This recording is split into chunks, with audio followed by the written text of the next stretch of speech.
1970ರಲ್ಲಿ ಅಮೆರಿಕದ ಪೈಲಟ್ ಒಬ್ರು ಬರ್ಮುಡಾ ಟ್ರಯಾಂಗಲ್ನ ವಿಸ್ಮಯಕಾರಿ ಮೋಡದ ಒಳಗಡೆ ಹೋಗಿ ಸಿಲುಕಿಬಿಡ್ತಾರೆ.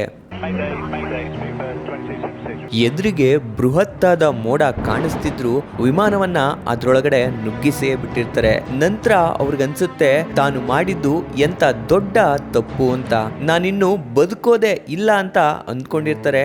ಆದ್ರೆ ಪವಾಡ ಸದೃಶ್ಯ ರೀತಿಲಿ ಬದುಕಿ ಬರ್ತಾರೆ. ಇಲ್ಲಿ ಹಡಗು ವಿಮಾನಗಳು ಸುಳಿವೆ ಸಿಗದೆ ನಿಗೂಢ ರೀತಿಯಲ್ಲಿ ಕಣ್ಮರೆಯಾಗ್ತಿದ್ವು. ಈ ಜಾಗದ ಬಗ್ಗೆ ಹಲವಾರು ಸಿದ್ಧಾಂತಗಳು ಓಡಾಡ್ತಿವೆ. ಅದರಲ್ಲೂ ಇಲ್ಲಿ ಏಲಿಯನ್ಗಳು ರಹಸ್ಯ ದಾರಿ ಮಾಡ್ಕೊಂಡಿವೆ. ಇದರಿಂದ ಅಲ್ಲಿ ಹೋಗುವ ಯಾವುದೇ ವಿಮಾನ ಹಡಗುಗಳು ಕಣ್ಮರೆಯಾಗ್ತಿದ್ದಾವೆ ಅಂತ ಕೆಲವರು ಅಭಿಪ್ರಾಯ ಪಟ್ಟಿದ್ದಾರೆ. ಆದ್ರೆ ಈ ಎಲ್ಲ ಭಯಾನಕತೆಗೂ ಸವಾಲು ಹಾಕಿ ಸಾವಿನ ಅಂಚಿನಿಂದ ಪಾರಾಗಿ ಬಂದ ಏಕೈಕ ವ್ಯಕ್ತಿ ಬ್ರೂಸ್ ಗರ್ಮ್ಯಾನ್. ಇವರ ಅನುಭವ ನಮ್ಮನ್ನ ಬೆಚ್ಚಿ ಬೀಳಿಸುವಂತದ್ದು. ಬ್ರೂಸ್ ಬದುಕಿ ಬಂದ ಅನುಭವ ಹೇಗಿತ್ತು, ಅವರು ಹೇಳ್ತಿರುವ ಅನುಭವದ ಮಾತು ನಿಜಕ್ಕೂ ಸಂಭವಿಸುತ್ತ, ಆ ಜಾಗದಲ್ಲಿ ಸಂಭವಿಸುತ್ತಿರುವ ನಿಗೂಢ ಘಟನೆಗಳು ನಿಜಾನ ಅಥವಾ ಕೇವಲ ಮನುಷ್ಯ ಸೃಷ್ಟಿಸಿರುವ ಊಹಾಪೋಹನ ಅಂತ ಈ ವಿಡಿಯೋದಲ್ಲಿ ನೋಡೋಣ.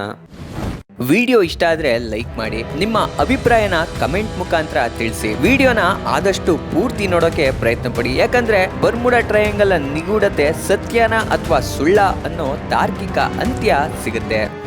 1964ರಲ್ಲಿ ಅಮೆರಿಕದ ಲೇಖಕ ವಿನ್ಸೆಂಟ್ ಗ್ಯಾಡಿಸ್ ಜಾಗದ ಬಗ್ಗೆ ಒಂದು ಪುಸ್ತಕವನ್ನ ಬರೀತಾರೆ. ಅದರಲ್ಲಿ ಬರ್ಮುಡಾ ಟ್ರಯಾಂಗಲ್ ಅನ್ನೋ ಪದನ ಬಳಕೆ ಮಾಡ್ತಾರೆ. ಅಂದಿನಿಂದ ಅದೇ ಹೆಸರು ಜನರ ಮನಸ್ಸಿನಲ್ಲಿ ಉಳಿದು ಬಿಡುತ್ತೆ. ಇಲ್ಲಿ ಕಣ್ಮರೆಯಾದ ಹಡಗು ಮತ್ತು ವಿಮಾನಗಳ ನಿಖರವಾದ ಸಂಖ್ಯೆ ತಿಳಿದಿಲ್ಲ. ಒಂದು ಅಂದಾಜಿನ ಪ್ರಕಾರ 50 ಹಡಗು ಹಾಗೂ 20 ವಿಮಾನಗಳು ಕಣ್ಮರೆಯಾಗಿದ್ದಾವೆ ಅಂತ ಹೇಳಲಾಗುತ್ತೆ. ಅವುಗಳೆಲ್ಲ ಹೇಗೆ ಕಣ್ಮರೆಯಾದವು ಮತ್ತು ಅವಶೇಷಗಳು ಎಲ್ಲಿವೆ ಅಂತ ಇನ್ನೂ ಪತ್ತೆ ಆಗಿಲ್ಲ. 1970ಕ್ಕಿಂತ ಮುಂಚೆ ಅನೇಕ ನಿಗೂಢ ಘಟನೆಗಳು ಸಂಭವಿಸಿವೆ. ಅವುಗಳನ್ನ ಮುಂದೆ ವಿಡಿಯೋದಲ್ಲಿ ತೋರಿಸ್ತೀನಿ. ಅದಕ್ಕೂ ಮುಂಚೆ ಬ್ರೂಸ್ನ ಆ ಭಯಾನಕ ಅನುಭವ ಹೇಗಿತ್ತು ಮತ್ತು ಅವರು ಹೇಳ್ತಿರೋದು ಸತ್ಯನಾ ಅಂತ ನೋಡೋಣ. ಬಾಹಾಮಾಸಿಂದ ಮಿಯಾಮಿಗೆ ಡಿಸೆಂಬರ್ 4, 1970ರಲ್ಲಿ ಇಬ್ಬರು ಸಹ ಪ್ರಯಾಣಿಕರೊಂದಿಗೆ ಬ್ರೂಸ್ ಹೊರಡ್ತಾರೆ. ವಿಮಾನ ಮೇಲಕ್ಕೆ ಹಾರೋಕೆ ಶುರುವಾಗುತ್ತೆ. ಸುಮಾರು 1000 ಅಡಿ ಎತ್ತರದಲ್ಲಿ ಸಣ್ಣ ಸಣ್ಣ ಮೋಡಗಳು ರಚನೆಯಾಗೋದು ಕಾಣಿಸುತ್ತೆ. ಎತ್ತರಕ್ಕೆ ಏರಿದಂತೆ ಅದು ದೊಡ್ಡದಾಗಿ ಬೆಳೆಯುತ್ತಾ ಹೋಗಿತ್ತು. 11,500 ಅಡಿಯಲ್ಲಿ ಮತ್ತೊಂದು ನಿಗೂಢ ಮೋಡ ಕಾಣಿಸಿತ್ತು. ವಿಧಿ ಇಲ್ಲದೆ ಅದ್ರೊಳಗಡೆ ವಿಮಾನ ಆರಿಸೋದು ಬಿಟ್ಟು ಬೇರೆ ದಾರಿ ಇರ್ಲಿಲ್ಲ.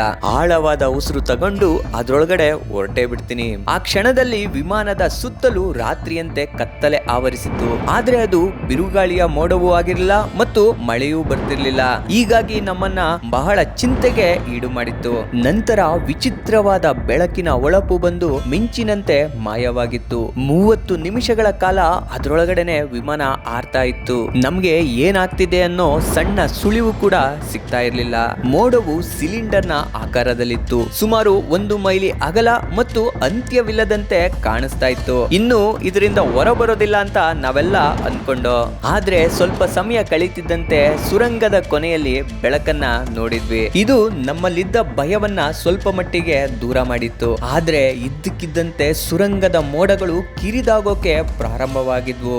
ಆಗ ವಿಮಾನದ ಎಲ್ಲಾ ಉಪಕರಣಗಳು ಅಲುಗಾಡಲು ಪ್ರಾರಂಭವಾಗಿತ್ತು. ದಿಕ್ಸೂಚಿ ಒಂದೇ ಸಮನೆ ತಿರುಗೋಕೆ ಶುರು ಮಾಡುತ್ತೆ. ವಿಮಾನವನ್ನು ಬೇರೆ ಯಾರೋ ನಿರ್ವಹಿಸಿದಂತೆ ಭಾಸವಾಗ್ತಿತ್ತು. ಮರಳಿ ನಿಯಂತ್ರಣಕ್ಕೆ ತೆಗೆದುಕೊಳ್ಳೋ ಎಲ್ಲಾ ಪ್ರಯತ್ನಗಳು ವಿಫಲ ಆದ್ವು. ಮೋಡ ಮತ್ತಷ್ಟು ಕಿರಿದಾಗುತ್ತಾ ಹೋಗ್ತಿರುತ್ತೆ. ನಮಗೆ ಮತ್ತೆ ಆತಂಕದ ಕಾರ್ಮೋಡ ಆವರಿಸಿತ್ತು. ಆದ್ರೆ ಇನ್ನೇನು ಮೋಡ ಮುಚ್ಕೊಳ್ಬೇಕು ಅಷ್ಟರಲ್ಲಿ ವಿಮಾನ ಮೋಡದಿಂದ ಹೊರಗೆ ಬರುತ್ತೆ. ನಂತರ ಆ ಮೋಡಗಳು ಸಹ ಚದುರಿ ಹೋಗ್ತವೆ. 3 ಜನರು ಬದುಕಿ ನೆಮ್ಮದಿಯ ನಿಟ್ಟುಸಿರು ಬಿಟ್ಟಿದ್ವಿ. ಆದ್ರೆ ನಾನು ಚಲಾಯಿಸಿದ್ದ ಬೀಚ್ ಕ್ರಾಫ್ಟ್ ಅನ್ನೋ ವಿಮಾನದ ಗರಿಷ್ಠ ವೇಗ ಗಂಟೆಗೆ 290 ಕಿಲೋಮೀಟರ್ ಆಗಿತ್ತು. ನಾವು ತಲುಪಬೇಕಾಗಿದ್ದ ದೂರ 400 ಕಿಲೋಮೀಟರ್. ನಾನು ಇದೇ ಮಾರ್ಗದಲ್ಲಿ ಸಾಕಷ್ಟು ಬಾರಿ ಪ್ರಯಾಣ ಮಾಡಿದ್ದೇನೆ. ಸಾಮಾನ್ಯವಾಗಿ ಇಷ್ಟು ದೂರಕ್ಕೆ 90 ನಿಮಿಷ ಬೇಕಾಗುತ್ತೆ. ಆದ್ರೆ ಅವತ್ತು ನಾನು ಕೇವಲ 47 ನಿಮಿಷಗಳಲ್ಲಿ ತಲುಪಿಸಿದ್ದೆ. ಇದೆಲ್ಲ ಹೇಗೆ ಸಾಧ್ಯ ಆಯ್ತು ಅನ್ನೋ ಅಚ್ಚರಿ ನಮ್ಮನ್ನೆಲ್ಲ ಕಾಡ್ತಾ ಇತ್ತು. ಇದಿಷ್ಟೇ ಅಲ್ಲ, ಬ್ರೂಸ್ ಹಲವು ಬಾರಿ ಏಲಿಯನ್ಗಳು ಬಂದು ಹೋಗೋದನ್ನ ಕಣ್ಣಾರೆ ಕಂಡಿದ್ದಾರಂತೆ. ಬ್ರೂಸ್ ಅವರ ಕತೆ ಕೇಳಿ ನಿಮ್ಗೆ ಏನನ್ನಿಸ್ತು ಎಷ್ಟು ಭಯಾನಕ ಅನುಭವ ಅನ್ನಿಸ್ತಾ? ಇದನ್ನೆಲ್ಲ ನಿಜ ಸಂಗತಿ ಅಂತ ನಂಬಿದ್ರೆ ನಮ್ಮಂತ ಮೂರ್ಖರು ಇನ್ನೊಬ್ರು ಇರೋದಿಲ್ಲ ಅನ್ಸುತ್ತೆ. ಯಾಕೆ ಅಂತೀರಾ? 1964ರಲ್ಲಿ the mystery of the sea ಅನ್ನೋ ಪುಸ್ತಕವನ್ನ ವಿನ್ಸೆಂಟ್ ಗ್ಯಾಡಿಸ್ ಅವರು ಬಿಡುಗಡೆ ಮಾಡಿರ್ತಾರೆ. ಅಂದಿನ ಕಾಲಕ್ಕೆ ಪುಸ್ತಕ ಹೆಚ್ಚು ಮಾರಾಟವಾಗಿರುತ್ತೆ ಮತ್ತು ಓದುಗರನ್ನು ಕುತೂಹಲದ ಕಡಲಲ್ಲಿ ಸೇರಿಸಿರುತ್ತೆ. ಪುಸ್ತಕದಲ್ಲಿ ಯಾವುದೇ ವೈಜ್ಞಾನಿಕ ಮಾಹಿತಿ ಇಲ್ಲದೆ ಇದ್ರೂ ಊಹಾಪೋಹದ ಕಥೆಗಳಿಗೇನು ಕೊರತೆ ಇರಲಿಲ್ಲ. ಹೀಗಾಗಿ ಪುಸ್ತಕ ತುಂಬಾ ಜನಪ್ರಿಯತೆ ಪಡ್ಕೊಳ್ಳುತ್ತೆ. ನಂತರ 1990ರವರೆಗೂ ಸಾಕಷ್ಟು ಜನಪ್ರಿಯ ಪುಸ್ತಕ ಹಾಗೂ ಫಿಲಂಗಳು ಬಿಡುಗಡೆಯಾಗಿ ಹಣವನ್ನ ಕೊಳ್ಳೆ ಹೊಡೆದಿದ್ವು. ಹೀಗಾಗಿ ಬ್ರೂಸ್ ಅವರು ಕೂಡ ಈ ವಿಚಾರದಲ್ಲಿ ಕೈ ಹಾಕಿ ಹಣ ಮಾಡೋ ಉದ್ದೇಶ ಎದ್ದು ಕಾಣುತ್ತೆ. 1970ರಲ್ಲಿ ಆದ ಅನುಭವವನ್ನ 1990ರವರೆಗೂ ಎಲ್ಲಿಯೂ ಹೇಳಿರ್ಲಿಲ್ಲ. ಅಂದ್ರೆ ತನಗಾದ ಅನುಭವವನ್ನ ಹೊರಹಾಕೋದಿಕ್ಕೆ 20 ವರ್ಷ ತೆಗೆದುಕೊಂಡಿರ್ತಾರೆ. ಇನ್ನೊಂದು ವಿಚಾರ ಏನಂದ್ರೆ 1970ರ ಸಮಯದಲ್ಲಿ ನನಗೆ ಇದು ಬರ್ಮುಡಾ ಟ್ರಯಾಂಗಲ್ ಅನ್ನೋ ಹೆಸರು ಗೊತ್ತೇ ಇರಲಿಲ್ಲ ಅಂತ ಹೇಳ್ಕೊಂಡಿದ್ರು. ಇದು ಮತ್ತಷ್ಟು ಅನುಮಾನಕ್ಕೆ ಎಡೆ ಮಾಡಿಕೊಡುತ್ತೆ. ಯಾಕಂದ್ರೆ ಆ ಭಾಗದ ಒಬ್ಬ ರೆಗ್ಯುಲರ್ ಪೈಲಟ್ಗೆ ಅಷ್ಟು ಪ್ರಸಿದ್ಧವಾದ ಹೆಸರು ಗೊತ್ತಿಲ್ಲ ಅನ್ನೋದು ಆತನ ಮಾತು ಎಷ್ಟು ನಿಜ ಅಂತ ಪ್ರಶ್ನೆ ಮೂಡಿಸುತ್ತೆ. ಆತನ ಜೊತೆ ಇನ್ನಿಬ್ಬರು ಸಹ ಪ್ರಯಾಣಿಕರು ಎಲ್ಲೂ ಇದರ ಬಗ್ಗೆ ಹೇಳಿಕೊಂಡ ದಾಖಲೆ ಸಿಗೋದಿಲ್ಲ. ಹೀಗಾಗಿ ಈತ ಹೇಳ್ತಿರೋ ಕತೆ ಯಾವ ಹಾಲಿವುಡ್ ಮೂವಿಗೂ ಕಮ್ಮಿ ಇಲ್ಲ. 1990ರಿಂದ ಹಲವಾರು ಸಂದರ್ಶನಗಳನ್ನ ನೀಡ್ತಾ ಬರ್ತಿರ್ತಾರೆ. 2005ರಲ್ಲಿ ದಿ ಫಾಗ್ ಅನ್ನೋ ಒಂದು ಪುಸ್ತಕವನ್ನು ಸಹ ಬಿಡುಗಡೆ ಮಾಡಿ ಅದರಲ್ಲಿ ಹಣ ಗಳಿಸ್ತಾ ಇದ್ದಾರೆ. ಇಷ್ಟೆಲ್ಲ ಕಥೆಗಳನ್ನ ಸೃಷ್ಟಿಸೋದಕ್ಕೆ ಕಾರಣ ಇತಿಹಾಸದಲ್ಲಿ ಸಂಭವಿಸಿದ್ದ ಕೆಲ ದುರಂತಗಳು.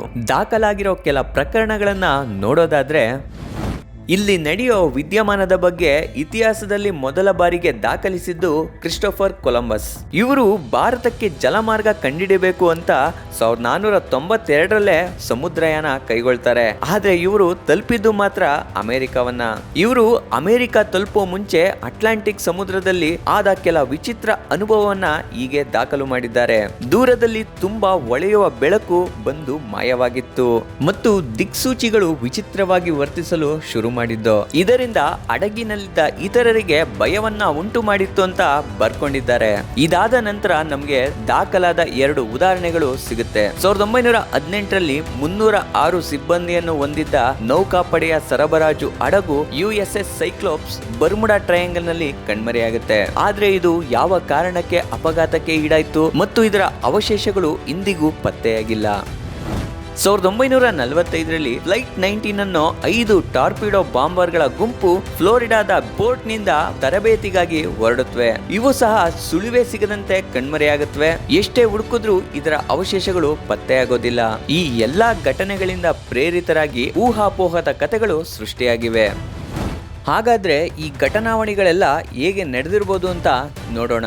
ಕೊಲಂಬಸ್ನ ವಿಚಾರಕ್ಕೆ ಬಂದ್ರೆ, ಮೊದಲನೇದಾಗಿ ಆತನಿಗೆ ಆದ ಅನುಭವ ಇದೇ ಪ್ರದೇಶದಲ್ಲಿ ಆಗಿತ್ತು ಅಂತ ನಿಖರವಾಗಿ ಹೇಳೋಕೆ ಆಗಲ್ಲ. ಹೊಳೆಯುವ ಬೆಳಕಿನ ಬಗ್ಗೆ ಹೇಳೋದಾದ್ರೆ, ಭೂಮಿಗೆ ಸಣ್ಣ ಸಣ್ಣ ಉಲ್ಕೆಗಳು ಅಪ್ಪಳಿಸೋದು ಸಹಜ. ಅದನ್ನ ನೋಡಿ ಗೊಂದಲಕ್ಕೆ ಈಡಾಗಿರ್ಬೋದು. ದಿಕ್ಸೂಚಿಗಳ ವಿಚಿತ್ರ ವರ್ತನೆ ಬಗ್ಗೆ ಮುಂದೆ ಹೇಳ್ತೀನಿ. 1918ರ USS ಸೈಕ್ಲೋಪ್ಸ್ ನ ಬಗ್ಗೆ ಹೇಳೋದಾದ್ರೆ, ಸಮುದ್ರ ಯಾವಾಗ ರೌದ್ರಾವತಾರ ತಾಳುತ್ತೆ ಅಂತ ಹೇಳೋಕೆ ಆಗಲ್ಲ. ಭೀಕರವಾದ ಅಲೆಗೆ ಸಿಲುಕಿ ಮುಳುಗಿ ಹೋಗಿರ್ಬೋದು. ಮತ್ತು ಅವಶೇಷಗಳ ಬಗ್ಗೆ ಹೇಳೋದಾದ್ರೆ, ವಿಶಾಲವಾದ ಸಾಗರದಲ್ಲಿ ಎಲ್ಲಿ ಮುಳುಗಿವೆ ಅಂತ ಹುಡುಕೋದು ಆ ಕಾಲದಲ್ಲಿ ಸಾಧ್ಯವೇ ಇರಲಿಲ್ಲ.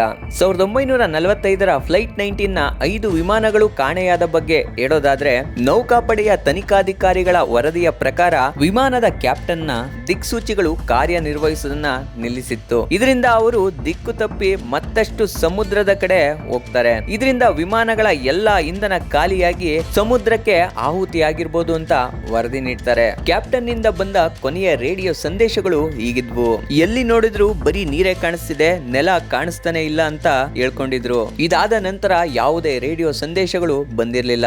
ಬರ್ಮುಡಾ ಟ್ರಯಾಂಗಲ್ ನಲ್ಲಿ ಕಾಂಪಾಸ್ ತಪ್ಪಾಗಿ ತೋರಿಸೋದು ಭೂಮಿಯ ಮ್ಯಾಗ್ನೆಟಿಕ್ ಫೀಲ್ಡ್ ನ ವೈಶಿಷ್ಟ್ಯವೇ ಸರಿ. ಕಾಂತೀಯ ಉತ್ತರ ಮತ್ತು ಭೌಗೋಳಿಕ ಉತ್ತರ ಒಂದೇ ಆಗಿರೋದಿಲ್ಲ. ಇದರಿಂದ ಕೆಲ ಪ್ರದೇಶಗಳಲ್ಲಿ ಕಾಂಪಾಸ್ ನ ನೀಡಲ್ ಮ್ಯಾಗ್ನೆಟಿಕ್ ನಾರ್ತ್ ಕಡೆ ತೋರಿಸುತ್ತೆ. ಅಂದ್ರೆ 2 ಡಿಗ್ರಿಯಿಂದ 10 ಡಿಗ್ರಿಯಷ್ಟು ಹೆಚ್ಚು ಕಡಿಮೆ ಆಗುತ್ತಲೇ ಇರುತ್ತೆ. ಈ ಎಲ್ಲಾ ಪ್ರಕರಣಗಳಿಂದ ಗೊತ್ತಾಗೋದೇನೆಂದ್ರೆ ಬರ್ಮುಡಾ ಟ್ರಯಾಂಗಲ್ ನ ನಿಗೂಢ ಕಥೆಯನ್ನು ಮನುಷ್ಯರು ತಮ್ಮ ಪಟ್ಟಭದ್ರ ಹಿತಾಸಕ್ತಿಗೆ ಸೃಷ್ಟಿ ಮಾಡಿರೋ ಕಥೆಗಳು ಅಂತ ಯಾವುದೇ ಅನುಮಾನವಿಲ್ಲದೆ ಘಂಟಾಘೋಷವಾಗಿ ಹೇಳ್ಬೋದು.